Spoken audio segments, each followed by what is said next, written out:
Hermanos, Dios les bendiga. Saben de que me llevo buenas experiencias, tremendos recuerdos de esta iglesia, ver la cantidad de jóvenes que le cantan al Señor. Estoy impresionado, en serio, no había ido a ninguna iglesia que hubiese tanta cantidad de jóvenes, niños que alaben al Señor. Así que los felicito a los ancianos, felicito a los padres porque están cumpliendo el mandato que dice el proverbio: instruye al niño en su camino y cuando fuere viejo no se apartará de él. Veo que la iglesia hoy está más llena que las noches anteriores. Yo creo que hay visitas en nuestro medio, así que sean bienvenidos, hermanos, a este día tan especial que nos hemos congregado como pueblo de Dios, ya que este día es un día santo, especial, donde el pueblo de Dios se congrega. Así que, hermanos, no sé si saben de que en la tarde va a haber un seminario y vamos a tener un segmento de preguntas y respuestas. Así que si tienen alguna duda, vengan en la tarde. Hagan cualquier pregunta. Vamos a responderla a la luz de la Biblia. Así que, hermanos, vamos a orar para que Dios dirija el estudio de su palabra. Vengamos de rodillas.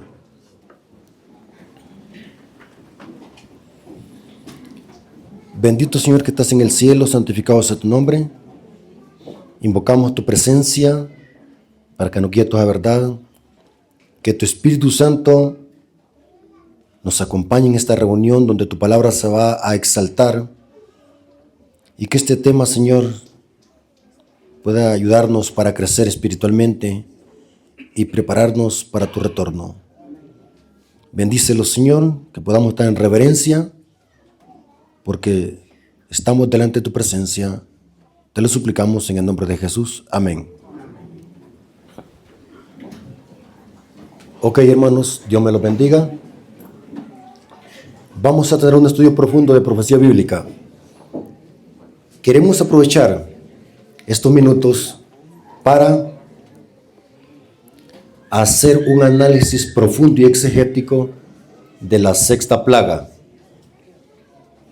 La clase de este culto divino va a tratarse de analizar la sexta plaga de Apocalipsis 16.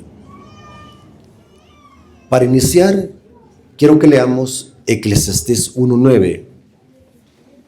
En Eclesiastés 1:9 tenemos el principio donde nos dice que la historia se repite. Lo que pasó en el antaño se vuelve a repetir. Este es un principio vital a la hora de interpretar profecía bíblica.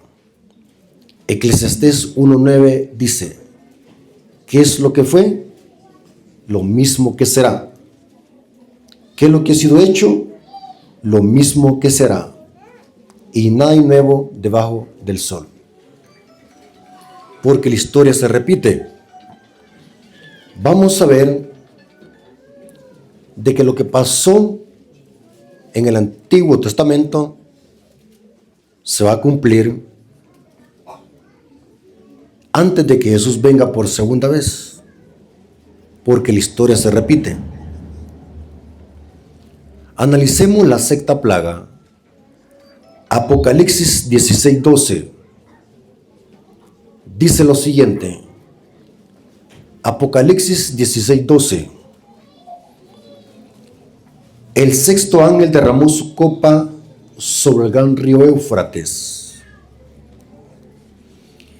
y el agua de este se secó para que tuviese preparado el camino a los reyes del oriente.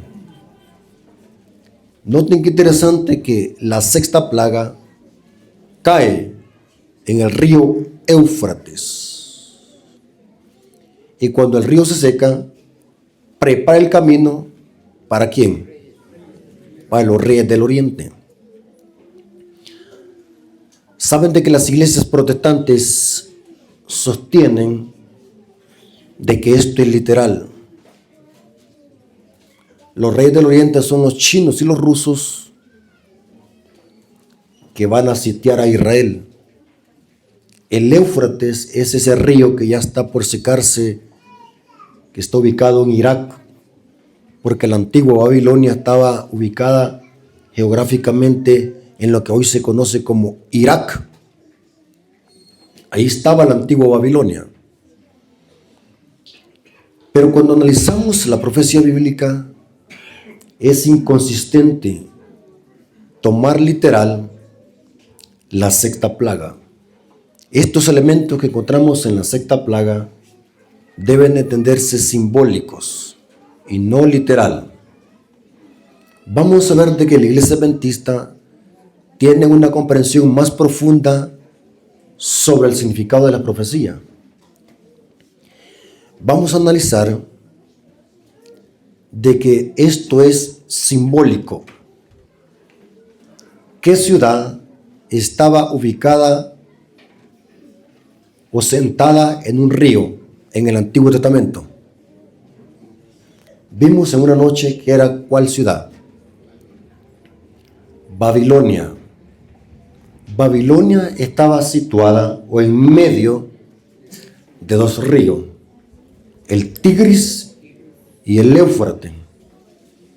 Pero el río más caudaloso o más grande,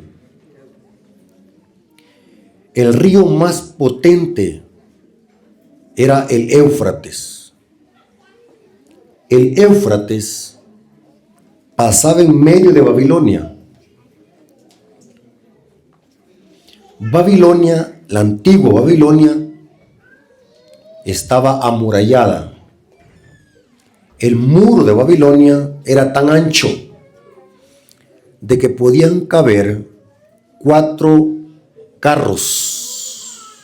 Imagínense de ancho cómo era. Y el río Éufrates pasaba en medio de Babilonia. Y la antigua Babilonia solamente tenía una puerta. Noten qué interesante, solamente tenía una puerta. Y las rejas de esa puerta se incrustaban hasta abajo de la tierra, abajo del río. O sea que los enemigos no podían entrar ni por bajo ni por arriba, porque las rejas se incrustaban hasta abajo del suelo, abajo del río. O sea que el poder de Babilonia cavilaba en el río. Sin el río, Babilonia no era nadie. Estoy investigando alguna información histórica sobre esto y es interesante lo que encontré.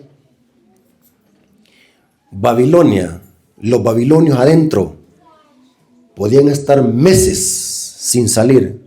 No se preocupaban ni por la comida, porque el mismo río dentro de la ciudad servía como sistema de riego para sembrar su propia comida dentro. O sea que el río servía de protección y servía como sistema de riego. Babilonia estaba confiada. El secreto del poder de Babilonia estaba en el río Éufrates. La ciudad colosal, la ciudad pecadora Babilonia, estaba sentada sobre el gran río Éufrates, un río fuerte, grande y poderoso. Ahora vamos a ver que hay muchos pasajes bíblicos en los profetas mayores donde se habla de este río y que la protección que daba este río a Babilonia era una protección colosal. Noten, podemos decir hoy que el río Éufrates eran los tanques y las bombas que hoy tienen los gobiernos políticos. Babilonia estaba confiada porque el río la protegía, el gran río Éufrates. Isaías 47:8. Noten cómo dice. Isaías 47:8. Oye, pues ahora esto, mujer voluptuosa. El capítulo 47 de Isaías está hablando de Babilonia. Lean todo el capítulo. Pero quiero que leamos solamente el verso 8.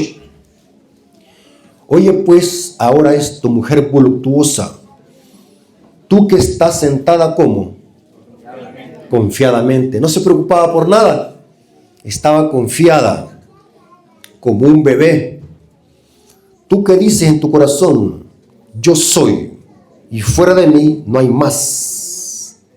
No quedaré viuda ni conoceré orfandad. El orgullo de Babilonia estaba confiada. ¿Por qué? Porque el río la protegía. Noten, Jeremías capítulo 51, versículo 12 al 13. El capítulo 50 y el capítulo 51 de Jeremías hablan de la caída de Babilonia, la Babilonia antigua. Jeremías capítulo 51, versículo 12 al 13, dice lo siguiente. Quiero que todos estos elementos los podamos memorizar, porque vamos a aterrizar con Apocalipsis.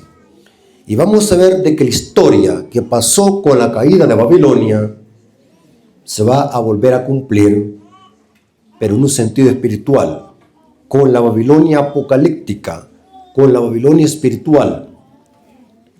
Jeremías capítulo 51, versículos 12 al 13.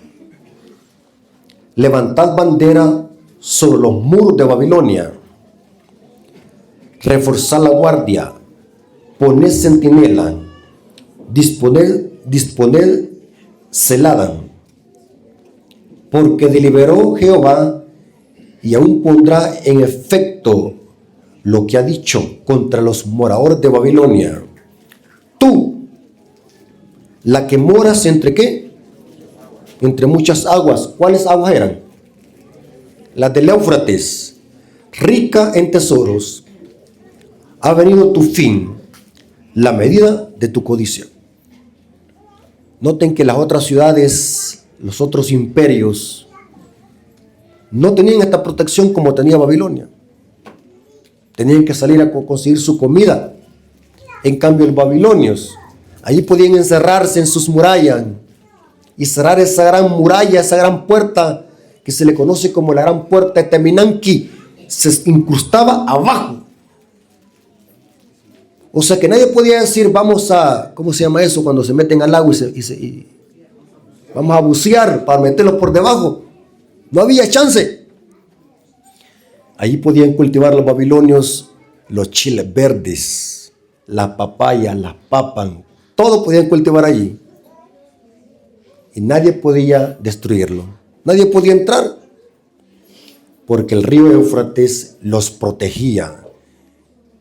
El arsenal de Babilonia era el río Éufrates. Tú que moras entre muchas aguas, rica en tesoros, ha venido tu fin, la medida de tu codicia. Ahora, ¿saben algo interesante, hermanos? Que Babilonia, de todas las naciones impías, Babilonia fue la que más le hizo la guerra al pueblo de Dios en el Antiguo Testamento. Babilonia fue la que más le hizo la guerra a Israel.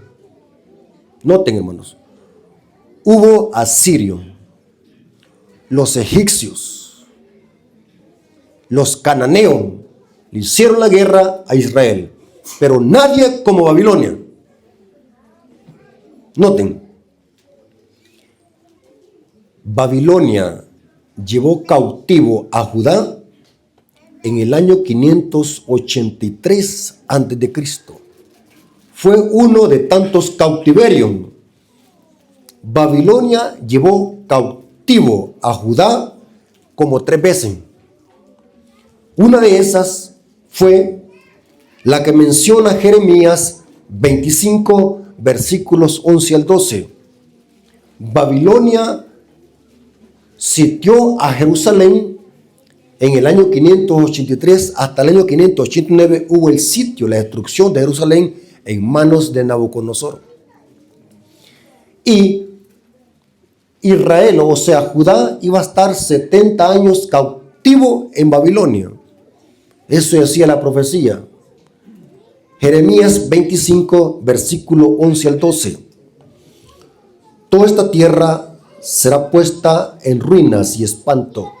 Esta es una profecía que predijo Jeremías de que Babilonia iba a sitiar a Jerusalén. Esta es la profecía predicha por Jeremías. Toda esta tierra será puesta en ruinas y en espanto, o sea, Jerusalén. Y servirán estas naciones al rey de Babilonia, ¿cuánto? 70 años. Y cuando sean cumplidos los 70 años, castigaré al rey de Babilonia y a aquella nación por su maldad, ha dicho Jehová, y a la tierra de los caldeos, y la convertiré en desierto para siempre. Noten que Babilonia llevó cautivo a Judá, al pueblo de Dios, por 70 años. Después de los 70 años, Dios iba a libertar a su pueblo que estaba en Babilonia. La pregunta es, ¿de qué manera o qué método iba a usar Dios para libertar a Judá del cautiverio de Babilonia? Aquí va lo interesante y quiero que se concentren, hermanos, porque de esto depende que nosotros podamos entender o interpretar correctamente la sexta plaga. ¿Saben qué método usó Dios para secar el Éufrates y conquistar a Babilonia y sacar a Judá, que estaba cautivo en Babilonia? Porque Judá era pueblo de Dios y estaba cautivo en Babilonia. Y Dios había dicho que después de los 70 años iba a sacarlos de allí. ¿Cómo iba a ser Dios? Dios usó un método. Usó a un rey impío llamado Ciro.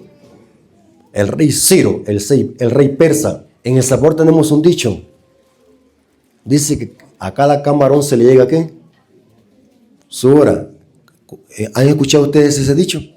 Levanten la mano. ¿Sabe qué significa eso? Que a toda persona malvada le va a llegar ¿qué? Su hora. Dios usó al rey Ciro, un rey persa, para conquistar a Babilonia. ¿Y saben de qué manera lo hizo?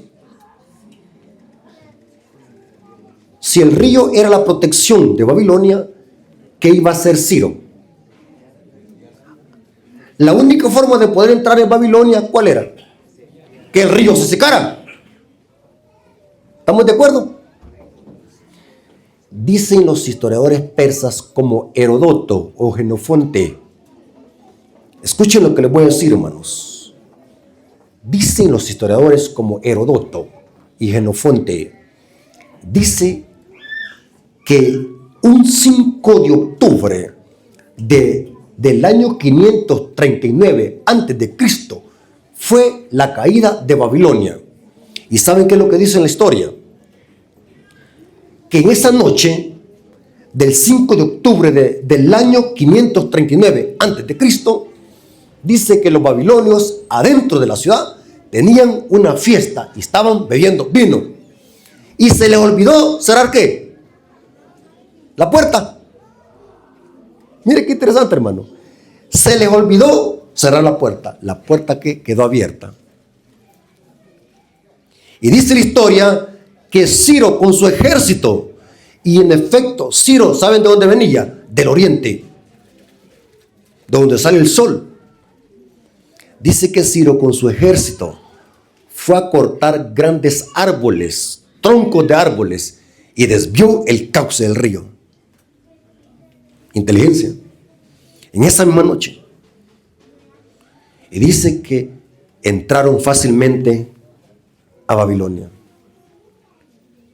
Y saben, hermanos, dice el libro Profetas y Reyes de la sierva del Señor, dice que Ciro se llenó de valor y de alegría saber de que Jeremías e Isaías habían predicho que él mismo iba a conquistar Babilonia. O sea que Ciro pudo leer las profecías dichas por Isaías. Él mismo las leyó, dice la hermana Elena de Guay.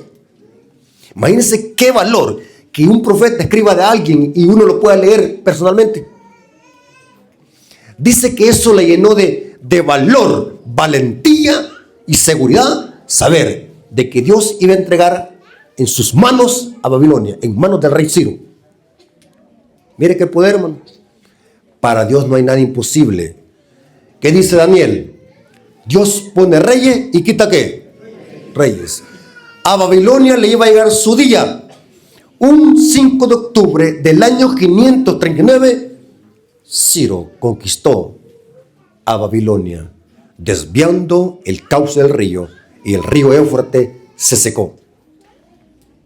Terrible, hermanos, terrible. Ahora, ¿dónde había dicho la profecía eso?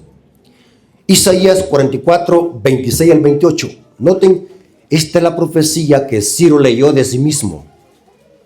Ciro leyó los pergaminos de Isaías. Ciro leyó los papiros de Isaías. Isaías 44, 26 al 28. Isaías 44, 26 al 28 dice: yo, el que despierta la palabra de su siervo. Aquí Dios está hablando de Ciro. Y cumple el consejo de sus mensajeros, que dice a Jerusalén: será habitada, y a la ciudad de Judá reconstruida. Serán, y sus ruinas reedificaré. Que dice a las profundidades: secaos, y tus ríos haré secar. Que dice de Ciro. Noten cómo le llama Dios a Ciro acá. Hermanos, ¿están leyendo conmigo?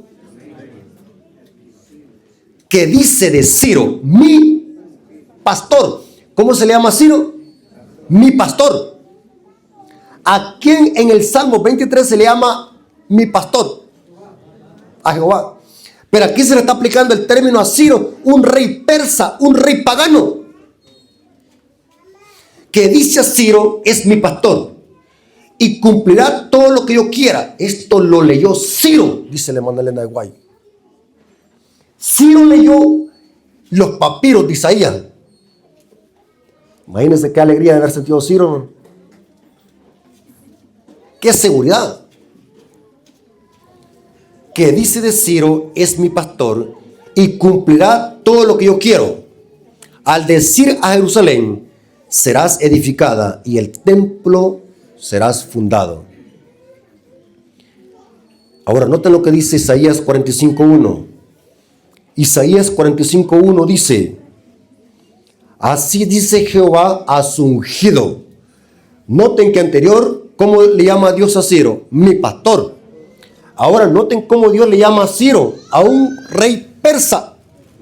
Así dice a Jehová su ungido, a Ciro, el cual tomé yo por su mano derecha para sujetar naciones delante de él y desatar lomos de reyes, para abrir delante de él puertas, y las puertas no se cerrarán. Esta era una profecía concerniente a Ciro. Dios iba a usar a Ciro para que Ciro secara el río Éufrates y conquistara a Babilonia en el año 539 antes de Cristo. Ahora, a Ciro se le dan dos títulos: mi pastor y mi ungido. ¿Saben qué significa la palabra ungido en el hebreo? La palabra ungido en el hebreo es Mesías, de donde proviene la palabra Mesías. ¿Escucharon, hermano? O sea que Dios está usando aquí el título de Cristo y se lo está aplicando a Ciro. Mire qué interesante. ¿Cómo es la inspiración? Dios está aplicando el título de Mesías a un rey pagano, a un rey persa. Y vimos en una noche de estas que los reyes, príncipes y gobernantes son como cordero. ¿Cuándo? ¿Se acuerdan en la noche que vimos un tema de eso? ¿Cuándo es que un rey es como cordero? ¿O cuándo es que un rey se parece a Cristo? Cuando gobierna en su propia ¿qué? Esfera. Y en algunos casos se le dan títulos divinos, como de Mesías, a reyes, siervos, diáconos. Aquí vemos de que Dios está aplicando el término Mesías ungido a Ciro. Ciro, mi ungido. Muy interesante. Ahora, ¿qué tiene que ver esto con la sexta plaga? es lo mismito. Dios usará el mismo método para secar el gran río Éufrates de la Babilonia espiritual. Vámonos a Apocalipsis. Babilonia, la Babilonia apocalíptica, ¿dónde está sentada? Apocalipsis 17, versículo 1. Vamos a ver de que lo literal se transforma en simbólico. En Apocalipsis no estamos hablando de una Babilonia literal, porque esa Babilonia literal fue destruida por Ciro en el año 539 a.C. Y hoy solamente son ruinas. Los que han ido a Irak han visto la antigua ruina de Babilonia. Inclusive Saddam Hussein, ¿se acuerdan, hermanos, de Saddam Hussein? Tenía no sé cuántos miles de ladrillos porque quería reconstruir otra vez a Babilonia. Saddam Hussein estaba desafiando a Dios, porque Babilonia, decía Isaías, jamás será reconstruida. Allí morarán los chacales. Y Saddam Hussein quería reconstruir Babilonia, desafiando el poder divino. Miren lo que le pasó a Saddam Hussein. Dios usa a otro rey impío para destruir a otro impío. Es el modo operando de Dios. Así trabaja Dios en la línea profética. La Babilonia de Apocalipsis debe de interpretarse simbólica, no literal. Saben de que los católicos, como son ignorantes de profecía, así es la palabra correcta. Usted le dice a un católico que le interprete un pasaje de la profecía apocalíptica, dicen un disparate. ¿Saben qué es un disparate? ¿Entienden qué significa la palabra disparate? Decir una cosa absurda o incoherente. Si usted le dice a un católico, interpretarme quién es la profecía, quién es la Babilonia de Apocalipsis, ¿saben qué es lo que dicen? Es una ciudad literal que es Roma.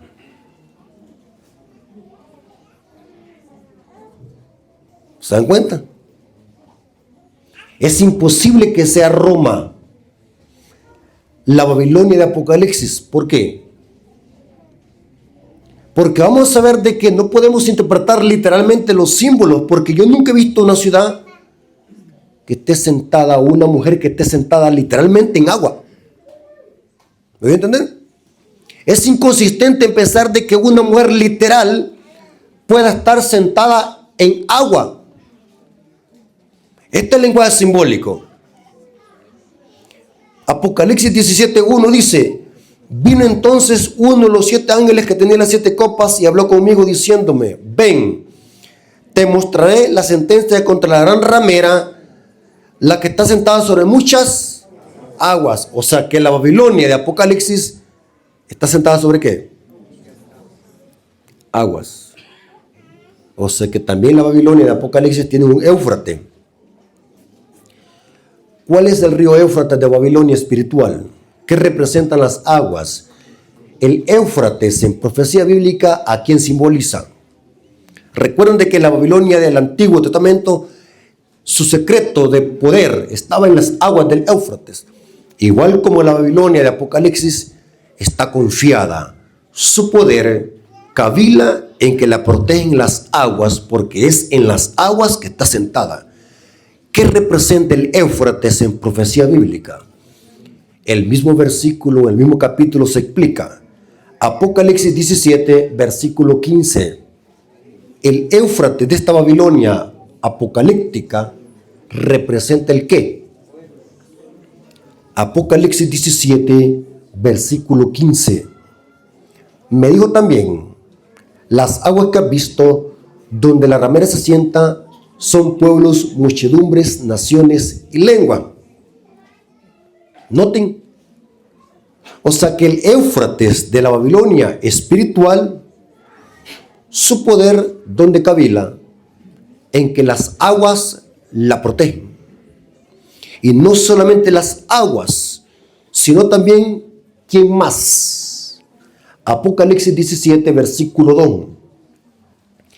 también la protegen los reyes de la tierra. Apocalipsis 17, versículo 2. Con la cual han fornicado los reyes de la tierra, y los moradores de la tierra se han enriquecido o se han embriagado con el vino de su fornicación. Noten qué interesante. Babilonia la protegen las aguas. ¿Y quién más la protege? Los reyes de la tierra, porque con ellos fornica. ¿Sí? Esta mujer controla a los magnates de la tierra con su vino ponzoñoso. Por eso que en Apocalipsis 17 dice que esta mujer se sienta sobre una bestia y se sienta también en las aguas. Noten, sentarse en la bestia significa que esta mujer controla el poder político. La bestia es el poder político. Y se sienta también en las aguas significa que esta ramera controla a las muchedumbres con su vino. Tanto los reyes de la tierra como las muchedumbres, que son las aguas, son controladas a través del vino ponzoñoso de Babilonia, que representan la falsa doctrina de Babilonia. Ahora, vamos a ver un detalle muy interesante. ¿Qué es lo que hará Dios para sacar al pueblo de Dios que está en Babilonia espiritual? Según la profecía, vimos ayer de que Dios tiene pueblo de Dios ¿a dónde? En Babilonia. Hay pueblo de Dios cautivo en Babilonia. Igual como fue Judá. La pregunta es, ¿qué método usará Dios para sacar a su pueblo que está en Babilonia? ¿Qué método? Según lo que estamos estudiando. ¿Se perdieron? No. ¿Qué método usará Dios para sacar a su pueblo que está en Babilonia? Según lo que estamos estudiando. ¿Secar también qué? El Éufrates. Saben, hermanos, dice el Espíritu por así, que muchos hermanos no entienden la palabra de Dios porque vienen muy comidos. Y vienen con la panza bien llena. Entonces, como están con la panza bien llena, les da sueño. Y están como que se fueran loros así en rama. Eso dice el Espíritu por así porque han comido mucho. Tengamos cuidado, hermano. Muchas veces puede ser el predicador que no tiene el don de predicar y puede dormir a la gente, porque hay predicadores que son aburridos y matan a la gente. Porque yo me he dormido en predicadores que son aburridos. A los 10 minutos que empiezan a hablar ya me da sueño. Pero otra cosa es el problema que la hermandad mucho come. Y vienen así bien gordos de la panza. Sí, comer mucho, ¿saben ustedes que da sueño? Porque la sangre se va para el estómago, se concentra acá porque estamos llenos y es porque eso da sueño. Por eso que los chinos inventaron la corbata. ¿Saben ustedes eso, hermano? Que los chinos fueron los que inventaron la corbata. Porque la corbata, aparte que es una prenda para verse elegante, es un torniquete. ¿Saben qué es un torniquete? ¿Ah? Cuando la socamos la corbata, aquí es un torniquete. ¿Para qué? Para que la sangre no se vaya para la panza, porque si no nos va a dar sueño. Inteligentes los chinos, ¿no? Yo me preocupo cuando yo estoy explicando bien los temas y no me los entienden. ¿Será yo que no me estoy dando a explicar? Digo yo. Y algunas veces vuelvo a repetir las cosas para que se entiendan. ¿Qué método usará Dios para sacar a sus hijos de Babilonia? Lo mismo que hizo con la Babilonia antigua. Usar a Ciro. ¿De dónde venía Ciro? Del oriente. ¿Y cómo le dijo Dios a Ciro? Mi pastor y mi ungido. Noten estos detalles. ¿Saben qué simboliza el secamiento del río Éufrates en profecía bíblica? Simboliza que el poder político, religioso y humano de la muchedumbre, que son las aguas, se le va a retirar a esta ramera. ¿Escucharon? La protección que le da las aguas a este sistema es muy poderoso.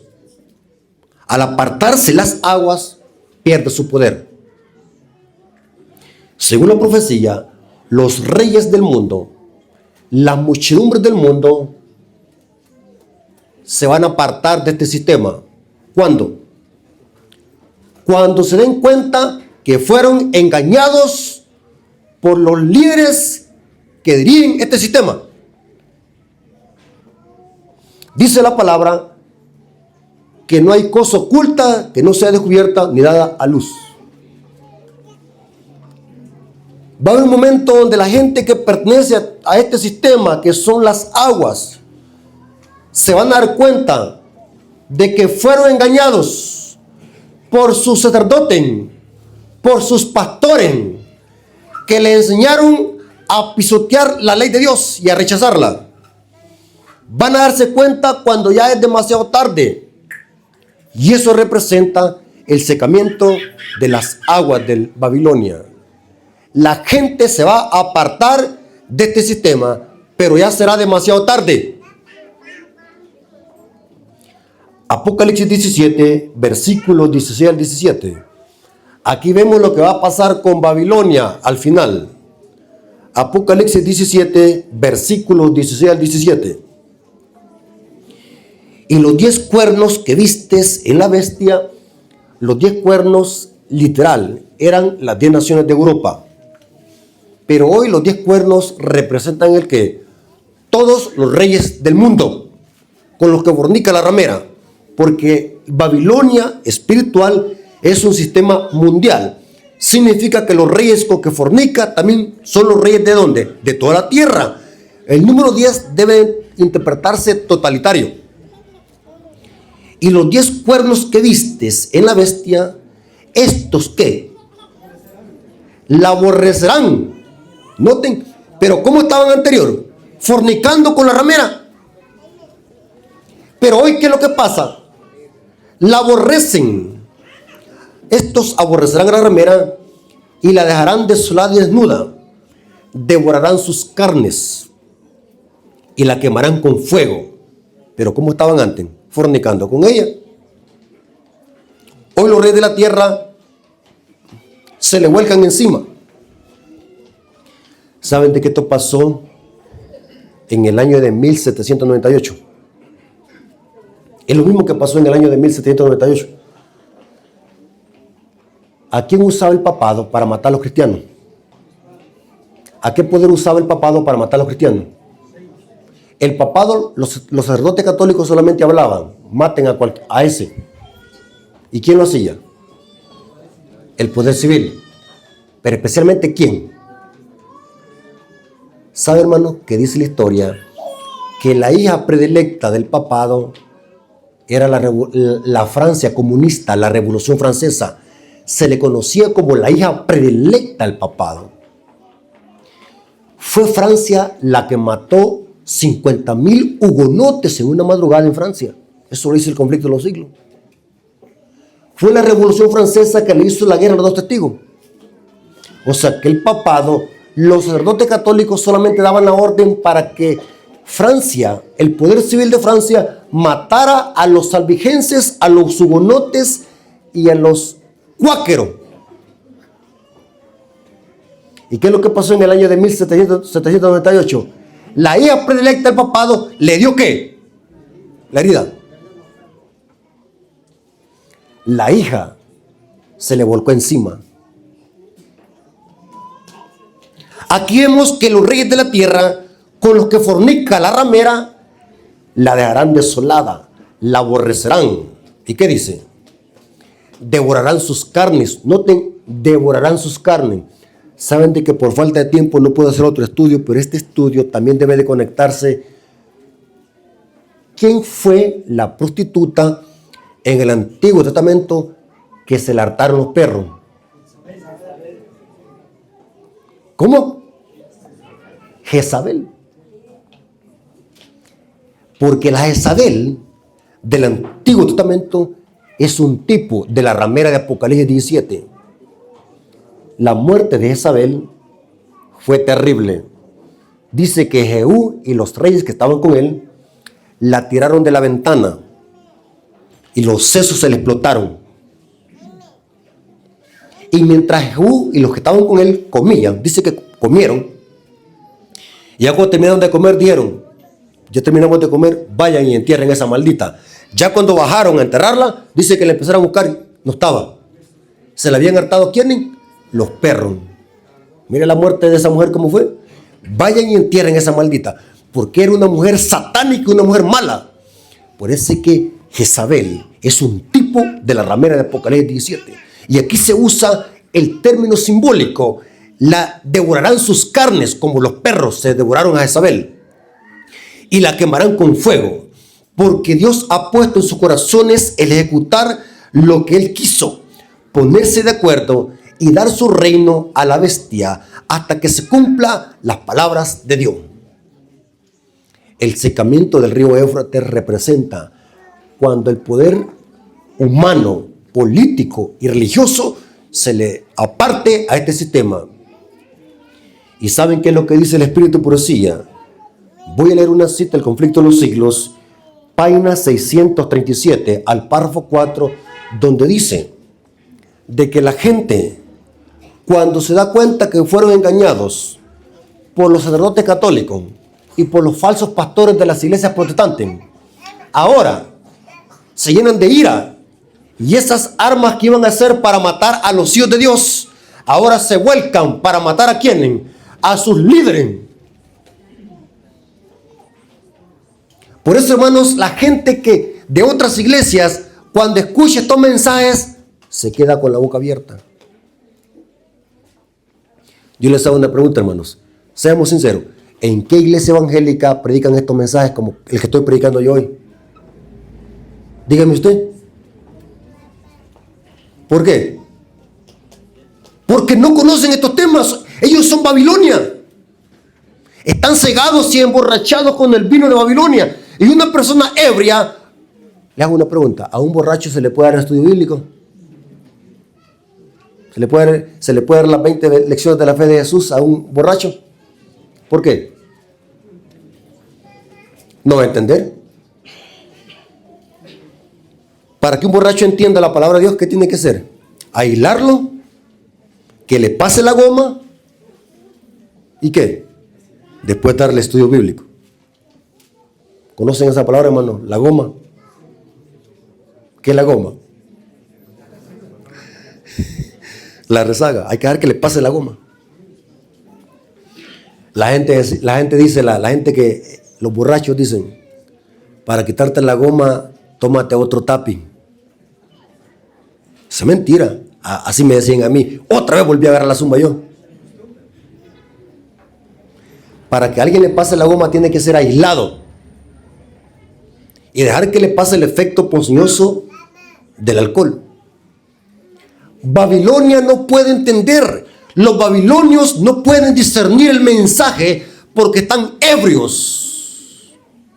Y quiero decirles, hermanos, que muchos adventistas, perdónenme lo que les voy a decir, hermano, muchos adventistas, aún perteneciendo a la iglesia adventista, aún andan de goma. ¿Saben por qué? Porque siguen practicando tradiciones y costumbres de la Iglesia Católica Romana. Les encanta. Viene el Día de la Madre, celebrémoslo. Celebran aquí el Día de la Madre, hermano. ¿Ah? Celebran el Día de la Madre. Día de las Madres, Día de la Virgen de Guadalupe.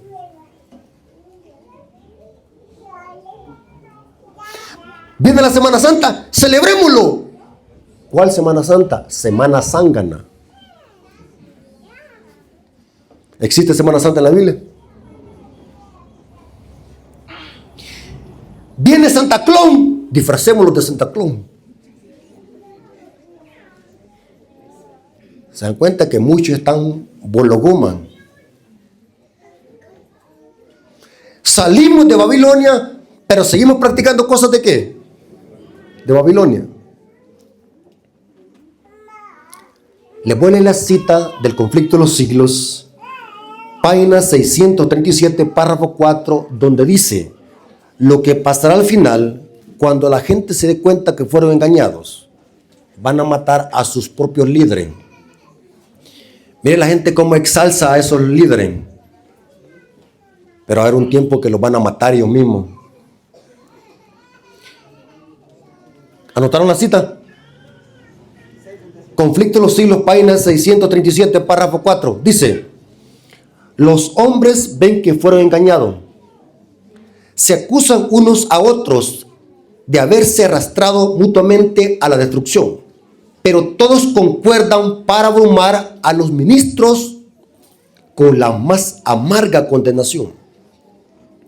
Los pastores infieles profetizaron cosas lisonjeras, indujeron a sus oyentes a menospreciar la ley de Dios y a perseguir a los que querían santificarla. Ahora, noten, ahora, en su desesperación, estos maestros confiesan ante el mundo su obra de engaño. La multitud, noten, las multitudes, que son ¿qué? Las aguas. Las multitudes se llenan de furor. Estamos perdidos, exclaman, y vosotros sois causa de nuestra perdición. Y se vuelven contra los falsos pastores, precisamente aquellos que más los admiraban en otros tiempos. Pronunciarán contra ellos las más terribles maldiciones. Las manos mismas que los coronaban de laureles se levantarán para aniquilarlos. La misma gente les va a matar a sus líderes. Qué terrible, hermanos. Imagínense, hermano, ese sacerdote católico que se llama Luis Toro, ¿a cuántos está llevando al infierno? Por decirle a la gente mentira y usar la Biblia para decirle mentira a la gente. Porque ese hombre es un agente de Satanás. Tuerce y manipula la Biblia con astucia para engañar a la gente. La gente, cuando se dé cuenta demasiado tarde que fueron engañados, esos líderes van a ser decapitados por la misma gente. Terrible, hermanos. Las manos mismas que los coronaron con laureles se levantarán para aniquilarlo. Las espadas que debían servir para destruir al pueblo de Dios se emplean ahora para matar a sus enemigos. Por todas partes hay luchas y derramamiento de sangre. Qué terrible masacre que va a ser, hermano. ¿Se imaginan lo que va a pasar? Que entre ellos mismos se van a matar cuando se den cuenta que fueron engañados. Va a ser un pánico. ¿Sabe, hermanos, que la gente tiene la culpa? Dígame usted, hermano, cuando un falso maestro engaña al pueblo, ¿quién tiene la mayor culpa? ¿La gente o el falso maestro? ¿Quién? No, yo no dije quién tiene la culpa. Dije, ¿quién tiene la mayor culpa? ¿Quién? La gente, porque teniendo la Biblia y se deja ¿qué? Engañar. Yo puedo subirme aquí al púlpito y venirles a predicar una gran mentira, pero ¿quién va a tener la culpa? Ustedes, porque me permitieron el púlpito. ¿Quién pone a los líderes a gobernar? Pueblo. Si un presidente es corrupto, ¿quién tiene la culpa?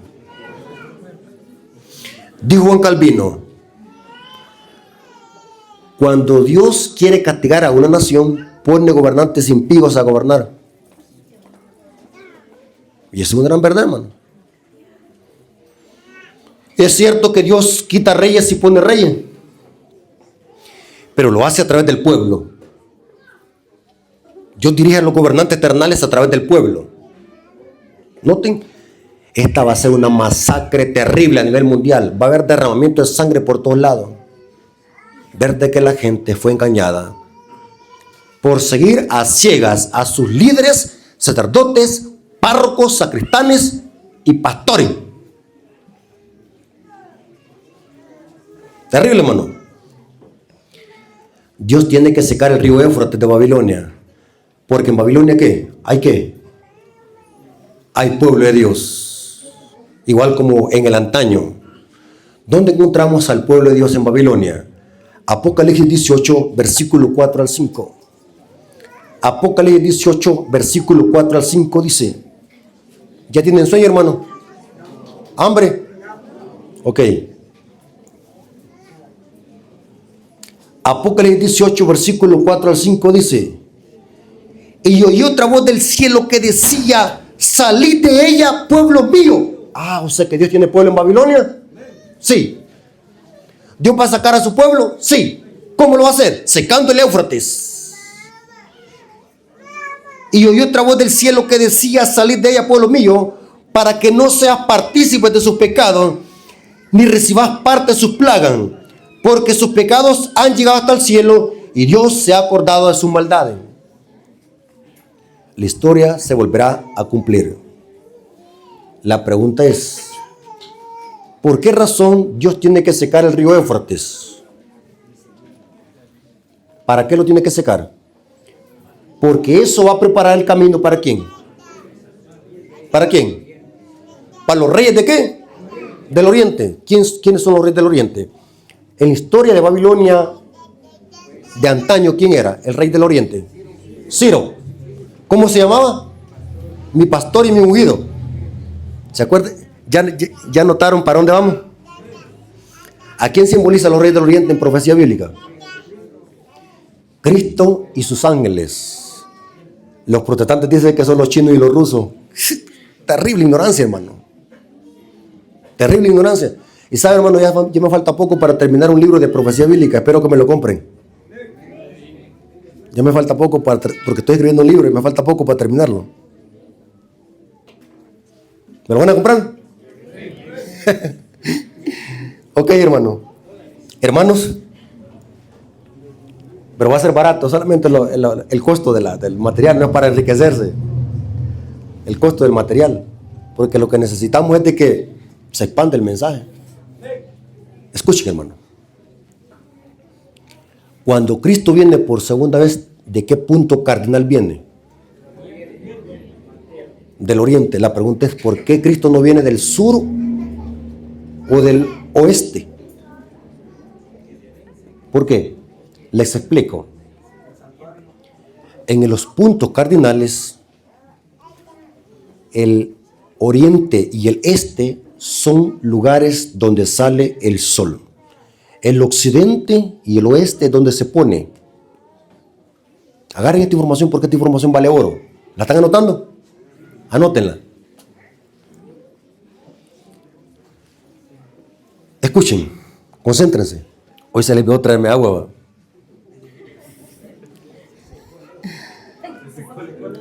¿Va? ¿Ah? Se secó el Éufrates y el hermano por ahí no hay agua. Ok, no, pero vamos bien hasta acá. Ya vamos a terminar, no se preocupen. Ok, hermano. Escuchen, hermano. Los puntos cardinales tienen significado en la Biblia. El sur es símbolo de ateísmo. Por eso es que a Egipto se le llamó rey del sur. Y en Apocalipsis 11 se usa el término rey del sur para referirse al comunismo ateo, la Revolución Francesa. Ateísmo militante, rey del sur. El sur es ateísmo. Egipto es el rey del sur. El rey del norte se le llama al papado. ¿Pero por qué rey del norte? Porque el papado es una falsificación de Cristo. Según la Biblia, ¿dónde vive Cristo? ¿A los lados de qué? Del norte. Los mensajes de los tres ángeles, ¿de dónde provienen? ¿Del sur o del oriente? Vamos a ver que vienen los mensajes de los tres ángeles, vienen del oriente. ¿Qué sale en el oriente? El sol. O sea que el oriente, que es lo mismo que el este, es lugar donde hay luz. Donde sale el sol es el oriente. Y Ciro venía del oriente. Note qué interesante estos puntos. Cuando Cristo viene por segunda vez, ¿de dónde viene?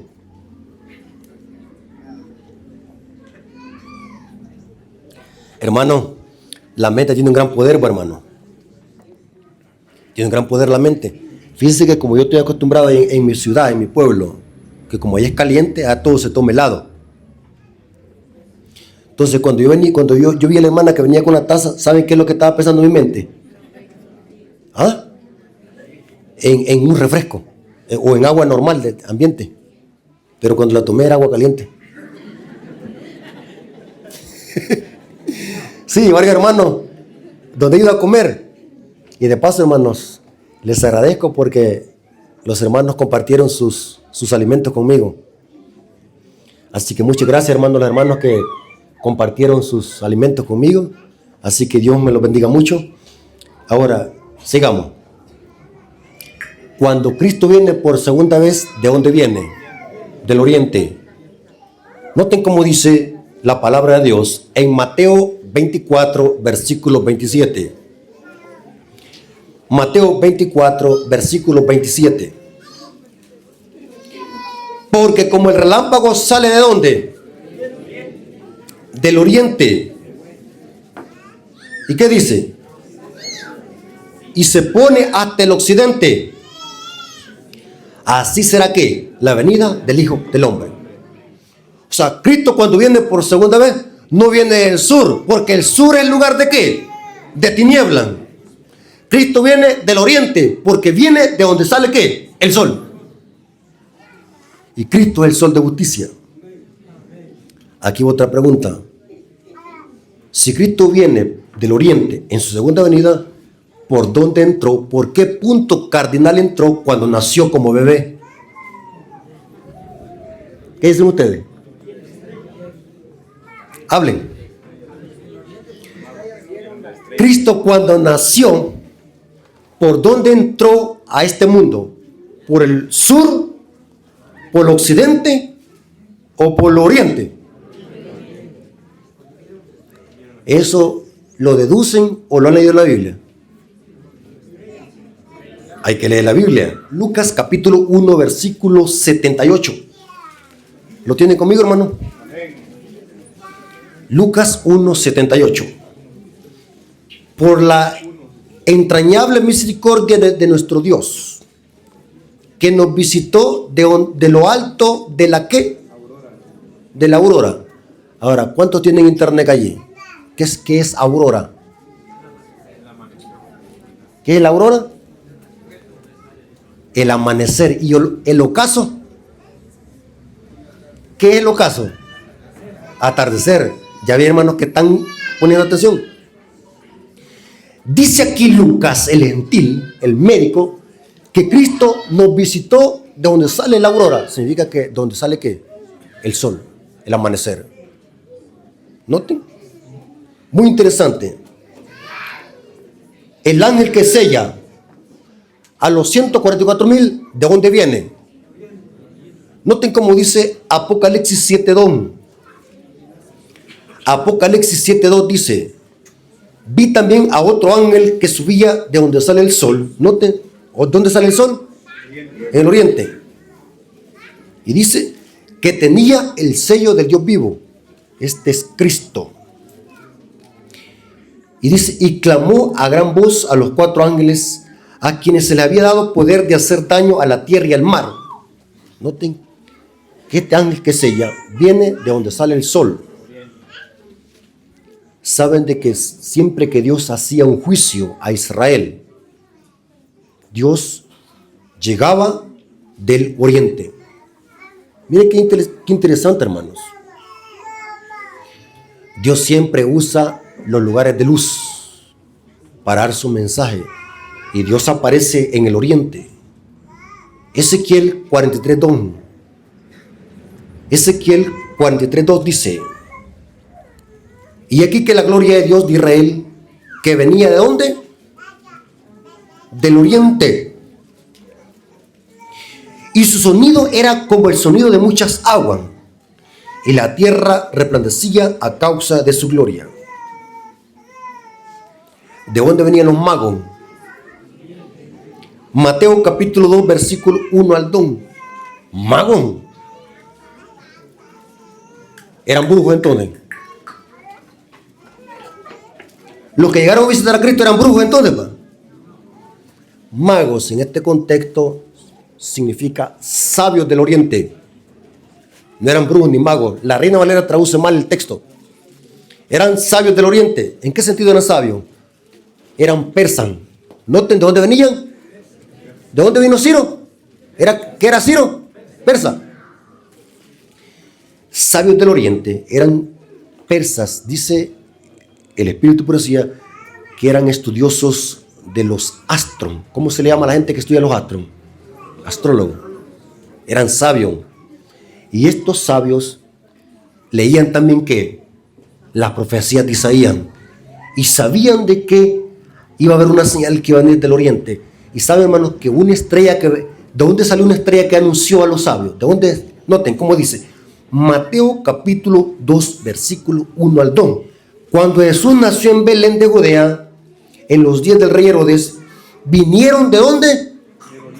del oriente a Jerusalén unos magos diciendo: ¿dónde está el rey de los judíos que ha nacido? Porque su estrella hemos visto. ¿A dónde? ¿Quién era esa estrella? ¿Quién era esa estrella que vieron? Dice el Espíritu de profecía que era el ángel Gabriel. Era el ángel Gabriel que les anunció dónde iba a nacer el niño. Gabriel es el sustituto de Lucifer. Cuando Lucifer cayó, Gabriel lo sustituyó. Ahora, pero noten, hermanos, los magos no eran impíos, eran hijos de Dios, que aunque no eran de Israel, pero creían en la venida del Mesías. Esos sabios representan al pueblo de Dios. ¿Saben, hermanos, que los mensajes de los tres ángeles, también esos ángeles vienen del oriente? ¿Sí, hermano? Porque ese mensaje viene del santuario celestial. ¿Y dónde vive Dios? A los lados del norte. Lean lo que dice Isaías 14, versículo 12. Ahí dice, hermanos, ¿qué significa eso? Que cuando el río Éufrates se seque, eso va a preparar el camino para la segunda venida de Cristo. Cristo y Jesús son los reyes del oriente. Cuando Cristo venga por segunda vez, viene con los ángeles, viene con la gloria de su Padre, igual como Ciro venía del oriente y lo acompañaban otros reyes a Ciro para conquistar a Babilonia. Ahora, ¿qué aplicación podemos nosotros aprender de esto? Es lo siguiente, hermanos. De nada sirve que nosotros nos hayamos empapado de conocimiento durante toda esta semana. De nada sirve si nos llegamos a perder, hermano. Noten esta palabra que estoy diciendo, esta palabra, póngale queso. De nada sirve que nosotros hayamos asistido a esta conferencia toda la noche y nos engordamos como peces. Nos hemos engordado de conocimiento. Pero si nos llegamos a perder, hermano, el llamado de esta hora, hermanos, es la siguiente. ¿Cuántos de los que están aquí quieren entregarle su vida a Cristo Jesús? Porque es lo más importante de estos temas. Porque imaginémonos de que yo toda esta información la haya asimilado y la haya retenido en mi mente y me llegara a perder. Lo mismo que me va a pasar con los católicos. Lastimosamente muchos de los que estamos aquí nos vamos a perder, hermanos. Es una profecía real y que está escrita. La mayoría del pueblo de Dios que se va a salvar está en Babilonia. Pero no es una ley de medos y persas para que nos perdamos. No creemos en la predestinación. Pablo dijo que hay que cuidar nuestra salvación con temor y temblor. No sabemos el futuro, hermanos. No sé si voy a poder estar otra vez con ustedes. No sabemos. Por eso es que dice la Biblia, hoy es el día de ¿qué? De la salvación. No mañana, porque yo no sé si me van a ver otra vez. O no sé cuánto vamos a estar vivos. Solamente Dios lo conoce. Por eso, hermanos, hoy es el día de salvación. Yo quiero ver puesto en pie a aquellas personas que quieren entregar su vida a Cristo, que quieren decirle al Señor, Señor, yo quiero ser un hijo tuyo. Yo quiero entregar mi corazón a ti. Yo quiero formar parte de ese remanente. Yo quiero salvarme. No quiero perderme. Quiero que me señales el camino por donde debo seguir. Yo quiero ver que se pongan de pie aquellas personas que quieren eso. No importa si es hermano de la iglesia, porque podemos estar en la iglesia adventista y podemos estar perdidos. No nos confundamos de que solamente porque estoy en la iglesia ya tengo ganado el cielo. Negativo. Muchas veces necesitamos de Dios, hermanos. Yo necesito de Dios. Todos necesitamos aquí. Vamos a orar, hermanos, o cantamos y después oramos. Vamos a cantar, hermanos, así, pónganse ahí, así como están de pie, quédense ahí. Vamos a cantar y después oramos. Y quiero que meditemos en este himno, hermanos. Este himno me gusta a mí, es uno de mis preferidos. Al andar con Jesús. Ok. El 238, pero cántalo usted, hermano, yo no puedo cantar.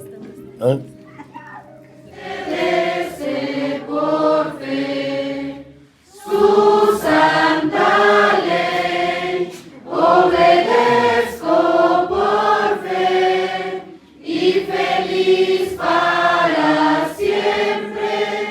Con Jesús estaré, fiel amigo Él es, sentaré a sus pies, y a su lado el camino andaré. Si algo hay que cumplir, o si hay donde ir, sin temor obedezco por fe. Su santa ley obedezco por fe, y feliz para siempre con Jesús estaré. Hermanos, a las 2 de la tarde empezamos el seminario. No sé si van a poder asistir.